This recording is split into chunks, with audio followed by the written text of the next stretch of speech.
اهلا بكم. النهارده هقول لكم على نوع برشام للتأخير هيخليك ما تنزلهمش غير بعد ساعة او بعد اتنين، ولو حبيت ما تنزلهمش خالص مش هينزلوا. لكن في البداية انزل اعمل اعجاب بالفيديو واشترك في القناة علشان نوصل لاكبر عدد من المشتركين في وقت قليل. يلا بينا نبدأ الفيديو.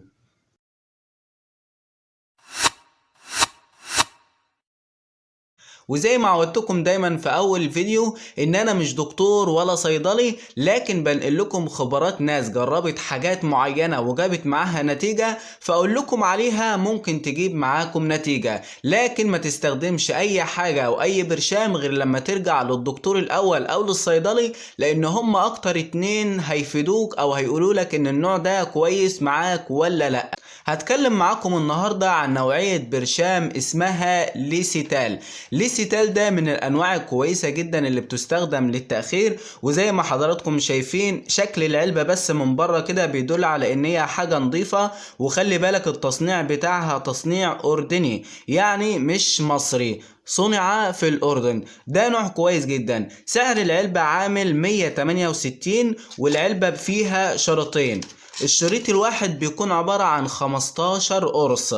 الشريط بيكون عامل 84 جنيه، وفي بعض الصيدليات ممكن تكون بتقصه بالحباية. الحباية هتكون واقفة في حدود مثلا 6 جنيه أو 7 جنيه، وحتى لو لقيتها ب10 جنيه مش مشكلة.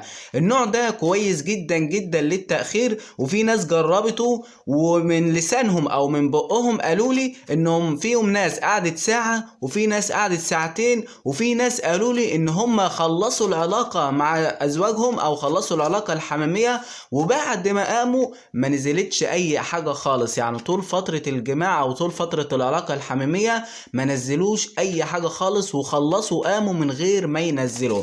البرشام ده كويس جدا، وميزته ان هو مش مضر او ملوش اعراض جانبية كتير، او يكاد ما يكونش ليه اعراض جانبية خالص.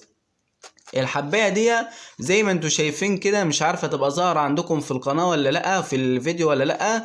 الحبايه بتكون متحززه، يعني مقسومه نصين. انت تقدر تاخد منها نص حبايه لو انت من الناس اللي ما جربتش حاجه قبل كده خالص للتاخير، وممكن تاخد الحبايه كامله. بتاخد الحبايه قبليها، قبل العمليه او قبل الجماع بساعتين على الاقل. يعني انت لو حابب تزود ساعتين 3 مش مشكله، بس ما يقلش عن ساعتين. البرشام ده كويس جدا وقوي جدا زي ما قلت لكم، وده ناس جربته واستخدمته.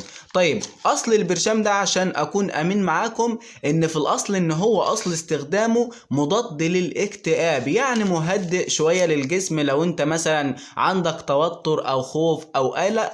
ده اصل استخدامه، لكن تأثيره او من اعراضه القوية جدا ان هو بيعمل عملية تأخير في القصف. فالنوع ده كويس جدا يا جماعة، استخدموه وان شاء الله بإذن الله هيعجبكم، وهتيجوا على التعليقات واشكروني عليه لو جاب معاكم نتيجة. ده بالنسبة للتأخير. اما بالنسبة بقى للانتصاب، لو انت عايز حاجة قوية جدا للانتصاب هقولك عليها ان شاء الله، لكن في الفيديو الجاي. فالحق دلوقتي اعمل اشتراك في القناة وفعل زر الجرس، علشان اول ما ننزل الفيديو الجاي ان شاء الله يوصلك اشعار بان احنا نزلناه، فتتابعه وتشوف ايه اللي هنتكلم عليه في الفيديو الجاي. ان شاء الله هجيب لكم برضو حاجة قوية كده، وحاجة مفعولها قوي جدا جدا جدا. يلا بقى ما تنسوش تدوسوا على زر الاعجاب وتشترك في القناة، ولو قدرت انك تشارك الفيديو ده مع اصدقائك يكون افضل، علشان نوصل لاكبر عدد من المشتركين في وقت قليل. سلام عليكم.